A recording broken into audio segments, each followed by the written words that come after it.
ভারতের এত বিশাল জনসংখ্যা আমরা সবাই জানি, কিন্তু এর পেছনের আসল কারণটা কি সেটা কি আমরা জানি? চলুন আজকের এই বিশ্লেষণে আমরা ঠিক সেই রহস্যটাই ভেদ করার চেষ্টা করব। ভাবা যায় এই মুহূর্তে ভারত কিন্তু জনসংখ্যার দিক দিয়ে বিশ্বের ১ নম্বর দেশ, প্রায় ১৪৭ কোটি মানুষ। হ্যাঁ, আমরা চীনকেও পেছনে ফেলে দিয়েছি। কিন্তু আসল প্রশ্নটা হলো কেন? ঠিক কী কারণে ভারতের জনসংখ্যা এতটা বেশি? আচ্ছা, এই প্রশ্নের উত্তরে সাধারণত কিছু সহজ ব্যাখ্যা আমাদের সামনে আসে, তাই না?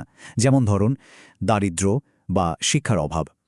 অনেকে তো আবার উত্তরপ্রদেশ আর বিহারের মতো রাজ্যগুলোর ওপর দোষ চাপিয়ে দেন, কিন্তু সত্যি বলতে এগুলো কিন্তু পুরো ছবিটা নয়। আসল উত্তরটা সেটা কিন্তু অনেক পুরনো আর অনেক গভীর। এর কারণটা আসলে সমাজতত্ত্বে নয়, লুকিয়ে আছে আমাদের ভূগোলের মধ্যেই। তো চলুন আমাদের এই গল্পের যে মূল চরিত্র তার সাথে পরিচয় করা যাক। আর সে হল উত্তর ভারতের এক বিশাল উর্বর সমভূম। এই বিশাল সমভূমির নাম হল সিন্ধু গাঙ্গেয় সমভূমি বা ইংরেজিতে ইন্ডো গ্যাঞ্জেটিক প্লেন। ভাবুন একবার, সিন্ধু, গঙ্গা আর ব্রহ্মপুত্র, এই তিনটে বড় নদীর পলি দিয়ে তৈরি হয়েছে এই এলাকা। আর এর বিস্তৃতি প্রায় ৭ লক্ষ বর্গ কিলোমিটার, মানে পুরো বাংলাদেশের আয়তনের প্রায় ৫ গুণেরও বেশি। আর এটাই হলো, জেনে রাখুন, পৃথিবীর সবথেকে বড় একটানা উর্বর জমি। আর অবিশ্বাস্য ব্যাপার হলো, এই একটা সমভূমি কিন্তু গোটা বিশ্বের প্রায় ১১% মানুষের ঠিকানা। আসলে ব্যাপারটা শুধু ভারতের ক্ষেত্রে সত্যি তা কিন্তু নয়। এই যে উর্বর জমি আর বিশাল জনসংখ্যা, এই যোগসূত্রটা কিন্তু সারা বিশ্বেই দেখা যায়। মানে ইতিহাস খাটলে দেখবেন, যেখানেই উর্বর জমি সেখানেই বড় বড় সভ্যতা গড়ে উঠেছে। চলুন একটা তুলনা করে দেখি, তাহলে ব্যাপারটা আরও পরিষ্কার হবে। এই যে সিন্ধু গাঙ্গেয় সমভূমি, এর আয়তন দেখুন, ৭ লক্ষ বর্গ কিলোমিটার। অন্যদিকে চীনের উর্বর সমভূমি বা মিশরের নীল নদের উপত্যকা এর থেকে অনেকটাই ছোট। ফলে স্বাভাবিকভাবেই জনসংখ্যাও এখানে সবথেকে বেশি। এখানে কিন্তু একটা বেশ মজার তথ্য আছে।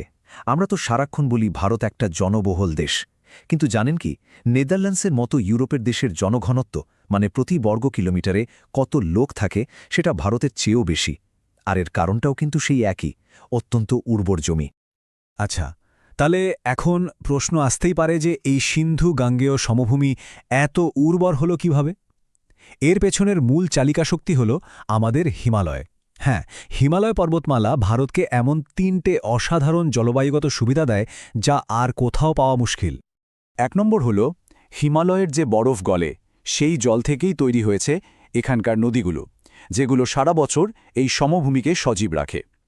২ নম্বর, হিমালয় একটা বিশাল দেওয়ালের মতো দাঁড়িয়ে মৌসুমি বায়ুকে আটকে দেয়, আর তার ফলে এখানে প্রচুর বৃষ্টিপাত হয়। আর ৩ নম্বর, এটা মধ্য এশিয়ার হাড় কাঁপানো ঠান্ডা বাতাসকে ভারতে ঢুকতেই দেয় না। আর এই সব কিছুর ফলেই কিন্তু এখানে সারা বছর ধরে চাষাবাদ করা যায়। আর এই উর্বরতার কথা কিন্তু আজকের নয়। ভাবুন, আজ থেকে ২০০০ বছরেরও বেশি আগে গ্রিক দূত মেগাস্থিনিস ভারতে এসে লিখে গিয়েছিলেন যে ভারতে বছরে ২বার ফসল ফলে, আর এখানে কখনো দুর্ভিক্ষ বা খাদ্যের অভাব হয় না। তাহলে এখানে একটা স্বাভাবিক প্রশ্ন আসে, তাই না? ভারত যদি ভৌগোলিকভাবে এতই আশীর্বাদ পেয়ে থাকে, তাহলে ইতিহাসের একটা পর্যায়ে চীন জনসংখ্যায় ভারতকে টপকে গেল কিভাবে? দেখুন, ইতিহাস কিন্তু অন্য গল্প বলে। ইতিহাসের বেশিরভাগ সময় ধরেই কিন্তু বিশ্বের জনসংখ্যার সবচেয়ে বড় অংশটা ভারতেই থাকত, চীনের থেকেও বেশি। কিন্তু হঠাৎ করেই একটা সময় এসে এই ছবিটা কেমন যেন পাল্টে যায়, একটা অস্বাভাবিক পরিবর্তন আসে। আর এই পরিবর্তনের পেছনের কারণটা হল ব্রিটিশ ঔপনিবেশিক শাসন আর তাদের কিছু মারাত্মক ভুল নীতি। ওই সময়ে ভারতে একের পর এক ভয়াবহ দুর্ভিক্ষ হয়, আর এগুলো কিন্তু প্রাকৃতিক ছিল না, এগুলো ছিল মূলত মনুষ্যসৃষ্ট। এই দুর্ভিক্ষগুলোতে কতজন মানুষ মারা গিয়েছিলেন জানেন? প্রায় ৩ থেকে ৩.৫ কোটি। এই ভয়ঙ্কর প্রাণহানি ভারতের যে স্বাভাবিক জনসংখ্যা বৃদ্ধির হার, সেটাকে জোর করে থামিয়ে দিয়েছিল। আর ঠিক ওই সুযোগেই কিন্তু চীন জনসংখ্যায় ভারতকে পেছনে ফেলে এগিয়ে যায়। তো সেই অন্ধকার অধ্যায় পেরিয়ে এবার বর্তমানের দিকে তাকানো যাক। দেখুন, স্বাধীনতার পর তো দুর্ভিক্ষ বন্ধ হয়েছে, আর ভারতের জনসংখ্যাও এখন তার স্বাভাবিক গতিতে স্থিতিশীল হচ্ছে। ভারতের মোট প্রজনন হার, মানে একজন নারী তার জীবনে গড়ে কটা সন্তানের জন্ম দিচ্ছেন, সেই সংখ্যাটা এখন 1.9। জনসংখ্যা স্থিতিশীল রাখতে যেটা 2.1 হওয়া দরকার। মানে এখনকার দম্পতিরা গড়ে 2টি বা তারও কম সন্তান নিচ্ছেন। আর এর সোজা মানে হল আগামী কয়েক দশক পর থেকে ভারতের জনসংখ্যা স্বাভাবিকভাবে কমতে শুরু করবে। তাহলে কি গল্পটা এখানেই শেষ? জনসংখ্যা কমে যাবে আর সব সমস্যার সমাধান? না, এখানেই কিন্তু গল্পের আসল মোচড়টা। হাজার হাজার বছর ধরে যে ভৌগোলিক আশীর্বাদের উপর ভর করে ভারতের সভ্যতা গড়ে উঠেছিল, সেই আশীর্বাদটাই আজ কিন্তু চরম সংকটের মুখে।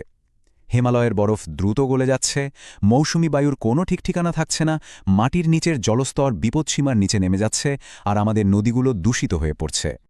তাই সবশেষে আমাদের ভাবনাটাকে একটু পাল্টাতে হবে। ভারত আসলে জনাকীর্ণ বা ওভার পপুলেটেড দেশ নয়, ভারত হল ভৌগোলিকভাবে আশীর্বাদপ্রাপ্ত একটি দেশ। আসল সমস্যাটা জনসংখ্যা নয়, আসল চ্যালেঞ্জটা হল প্রকৃতির দেওয়াই অমূল্য উপহারকে রক্ষা করা। শেষ প্রশ্নটা তাই এটাই, ভারত কি তার এই সেরা প্রাকৃতিক সম্পদ, এই আশীর্বাদকে রক্ষা করতে পারবে? এর উত্তরটা কিন্তু আর অন্য কোথাও নয়, লুকিয়ে আছে আমাদের সবার সম্মিলিত চেষ্টার মধ্যেই।